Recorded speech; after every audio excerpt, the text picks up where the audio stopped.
Hello everybody. My name is Marina Guedes and you're listening to the podcast Maré Sonora. In English, Resonant Tide. Today, we continue chatting with Pat Lurcock from the UK about conservation on the island of South Georgia. Recently, a project was able to eliminate completely the rats on the island. If you missed the first episode, please listen to it on podcast Maré Sonora. You can listen to the podcast on your favorite platforms such as Spotify, Google, or Apple Podcasts. Another very important aspect, Pat, that you mentioned on the talk for the New Zealand Antarctic Society is the fact that nowadays it is even possible to spot whales in that area. What can you tell us about it? Yeah, you're right. It's a really amazing thing. So from about just over 100 years ago, there was a very strong whaling industry around the Antarctic, and from about 1904 onwards in South Georgia, South Georgia in particular having good places to put whaling stations. So the big factories, 5 or so, 6 maybe, were built on South Georgia, and the ships were able to go out to sea, get whales, bring them in where they were processed and turned into oil and meal. And so it was a great opportunity for a large whaling industry. Unfortunately, they weren't very well managed and managed to take out most of the whales and reduced a lot of the populations to very, very low levels.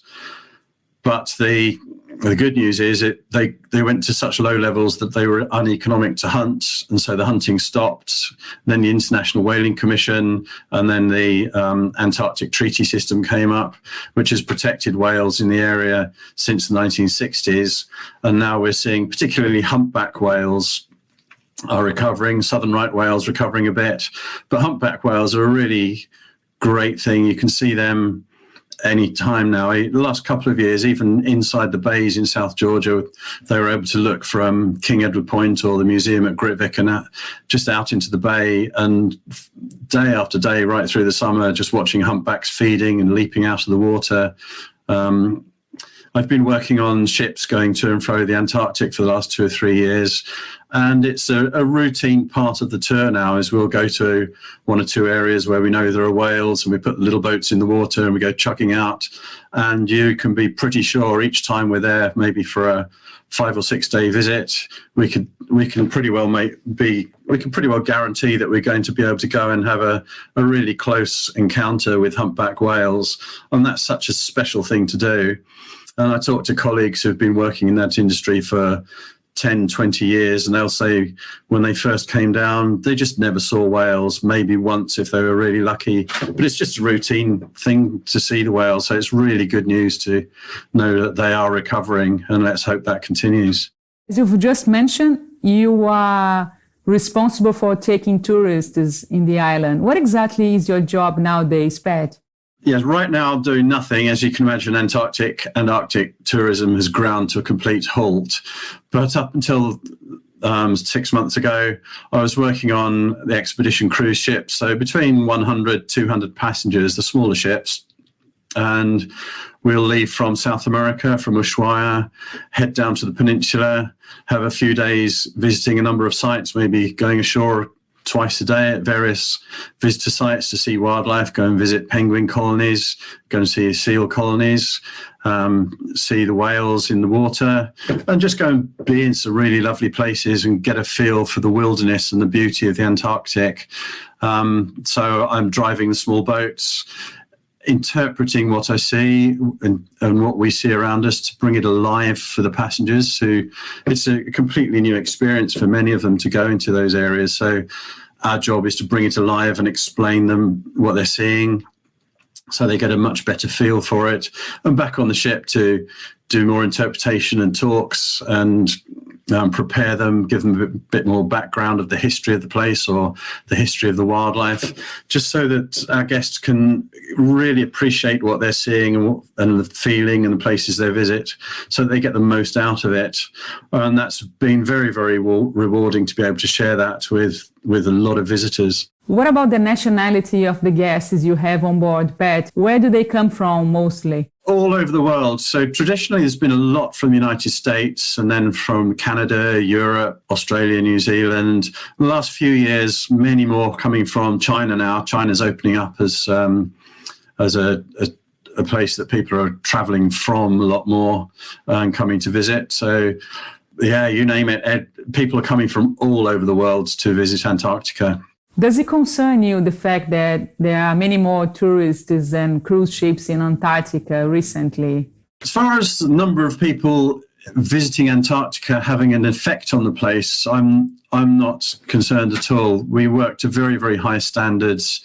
There are limits put in place. The industry association, which is all the different companies, they get together and they work together to set a set of common guidelines and restrictions. So only one visit or 2 visits, maybe 3 visits per day allowed to various sites.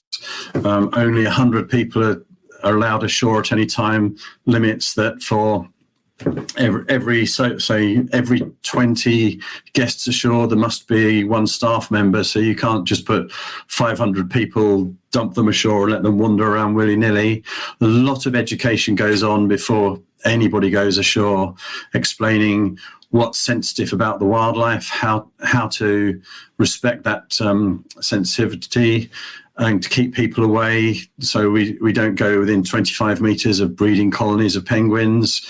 We don't go within 5 meters of any animal, which is quite difficult in some places, but you just stand still and the animals will come towards you. They have no fear of man, so you don't have to go running up to them. And if the animals don't want to be near us, then they'll back off a little bit. And there's work going on looking at breeding success at colonies. People are looking out to look for any impacts. So I wouldn't be doing this job if I thought we were making a negative impact. So I'm very happy that impact isn't happening. The one impact that there is being made is more a global thing, and that's just everybody jumping onto airplanes and jetting around the world for holidays. And that's something we really need to think a lot more about, whether we should be doing it. And we feel, a lot of us guides feel that by taking people to these special places and giving them a feel for what's special and what's threatened, we hope that then people will go home and be much more thoughtful about what impacts the rest of their lives are going to have. Maybe be a bit more thoughtful about what holidays they're going to take. Maybe you can just take a train to somewhere a bit nearer. Something that's been forced upon us this year really is suddenly we can't just jump on a jet and go halfway around the world for a week's holiday and it's not going to cost us very much. We're all discovering some wonderful places much nearer to home where we can have equally meaningful and exciting experiences. And I'm rather hoping that the message will be that those people who are still travelling to these special places will go home, and some of them will determine to make a difference. I've certainly met a few who have decided they're going to do something different with their lives and spread the word, having seen firsthand how special parts of the world are and that the changes are happening there really quickly. Are you familiar with the fact that in stations in the Antarctica, such as Port LaCroix, where they have the penguin post office, I heard that there are skuas being scared by the tourists, and that fact is actually helping to increase the penguins population. Do you know anything about it? Yeah, I don't know the exact numbers, but that sounds very feasible to me. Certainly when we visit Port LaCroix, which was the very first British Antarctic base, which is now run as a visitor centre and post office and museum. When you go ashore and you walk up to the base, there are penguins nesting all around the station, and so you have to stay on the path away from the nests, and the penguins really aren't bothered by the people there. And again, we have staff who stay outside and just remind all the guests to stay away from the penguins and make sure everyone stays on the path. And there's half of the island where nobody goes, and so that the breeding success on one half is compared with the other. And certainly I understand that there's really not that much difference, if any. And I had heard that about the skuas being frightened away by people, but in fact that's not necessarily a good thing. It's good for the penguins, but the skuas are wild animals as well, so they need to be given space to be able to carry on their natural behavior. And certainly I think it was the last time I was there was a skua that was right next to the path that was eating a chick that it had caught and killed. So that isn't, there are still skuas around, and you need them because they will pick out the weak and the sick animals, so that keeps the population healthy too. So I remember on the talk for the New Zealand Antarctic Society, you mentioned your wife was also working on South Georgia. How is it exactly? Yes, that's right, Sarah. So she and I moved to the Falklands together. For about the first week, she was the wife of the computer programmer, and then she got a job on the local radio station. And after that, I was demoted to, oh, you're Sarah Lurcock's husband. So, and then when we moved to South Georgia, at first it was just an unaccompanied post, and she stayed working in the Falklands for the first 4 months, well, for the first 6 months or so that I was there. Then she eventually joined me and helped me with some of the jobs. But eventually she, as things grew and expanded and they needed more people there, she first of all took over running the post office. And then after that, for about the last 8 or 9 years now, I think, she's been running the museum on South Georgia. So they've got a small team of about 5 or 6 people during the southern summer running the museum and a shop and looking after the artifacts. And the last few years they developed the tours as well, where they guide people in little tours around the station, explaining how it all worked. So she's still doing that job, although it's mainly administration in the UK at the moment, waiting for the Antarctic to open up. There won't be the museum open this coming season because of the COVID situation. But following that, she's expecting to go south again and keep the museum going. Are there people living permanently on South Georgia, Pat? There's someone there all the time. So there's the government officials, which was the job I did, and they're running the fishery during the winter. So there are anything up to a dozen ships fishing for krill and Patagonian toothfish. So they get inspected before they start fishing. And then whilst they're fishing, they have to report every day where they are, how much they're catching. Then the government officers are keeping on top of the quotas. Each ship will have a quota and each species will have a quota. So they're monitoring that. And then when vessels come in, particularly the krill ships, come inshore to transfer their frozen catch onto cargo ships, government officers go out and oversee that. So there's someone there right through the winter, and then during the southern summer there's the tourism, so there's the yachts and the cruise ships coming in, so the government officers are doing the harbour work on that, so customs and immigration and invoicing, etc. Also doing a lot of biosecurity work, so checking that the biosecurity protocols are in place. I should mention the biosecurity, particularly now that the rats have gone, it's absolutely vital that nobody introduces rats again. So there's a very high profile biosecurity program, which starts with dogs, in fact, in Stanley, that get onto as many ships as they can and have a good sniff around. But it's not just rats. There's dangers we've learnt now where you can introduce insects, you can introduce new plants, can get into a place, especially as everything's warming up and it's becoming a better place to grow for alien species. So it's important that every visitor understands that they need to clean their equipment, make sure they've got no grass seeds, no plant seeds, no soil, which soil can harbour seeds, but it can also harbour insects and insect eggs.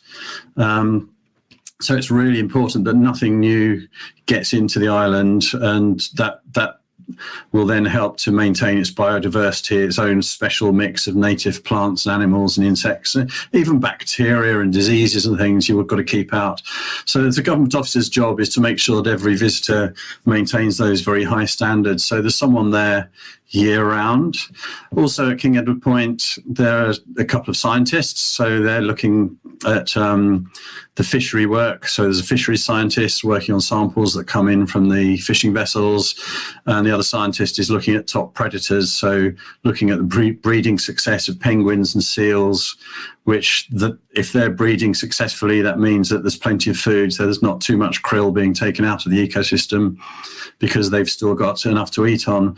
And then there's also the support team that those scientists and government people need, so mechanics and a doctor, a plumber, and boat support, so a boating officer.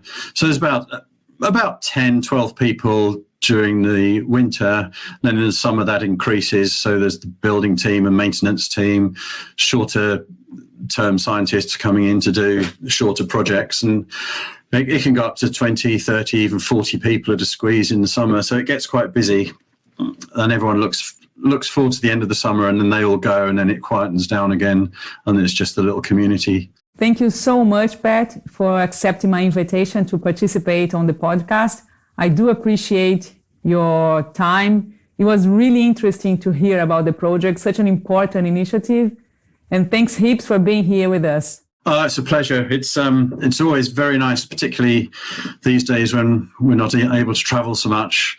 Nice to think about South Georgia and to share with people still what's so special about it. And just to raise a bit of hope. Maybe some of your listeners will be able to visit it one day. But in the meantime, enjoy where you are and look at the nature around us everywhere. Even in the cities, there's nature, and that's something to enjoy. It's what I've learned, is that we're just one of the species on the earth, and we share the planet with the other species. I was always brought up in an environment where you felt that the planet belongs to man and everything else is just there for our benefit and for us to exploit. But it's not that at all. It's all about sharing the planet, and it's the other species, it's their planet as well, and we have a responsibility to make it habitable for them as well. You just heard the final episode with Pat Lurcock about South Georgia. Thank you so much for being there listening, and if you like it, please don't forget to subscribe to the platform you like, such as Spotify, Google, or Apple Podcasts. Once you hit follow, you'll get notified when a new episode comes out. Thanks heaps for being there, and I see you next week.